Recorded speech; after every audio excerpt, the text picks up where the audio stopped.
তোমার মায়ের জ্বালা স্বামী সহিতে না পারি আমি, থাকবো না রে বাড়িতে, চলে যাব বাপের ঘর। কেন দেখি মন খারাপ তোমার মিষ্টি বউ আমার, কেন দেখি মন খারাপ তোমার।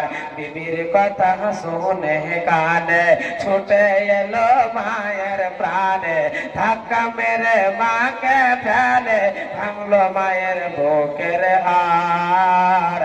কেন দেখি মন খারাপ তোমার মিষ্টি বউ আমার, কেন দেখি মন খারাপ তোমার। বিবিকে খুশি করতে গিয়ে মাকে বাড়ি থেকে বের করে দিচ্ছে, আর আজকে এটা চলে যাচ্ছে। বাচ্চার বোঝার চেষ্টা করেন, মাকে মায়ের নজরে দেখেন, বিবিকে বিবির নজরে দেখেন। দুনিয়া থেকে থাকার জন্য আসেনি, আল্লাহ টাকা পয়সা দিয়েছে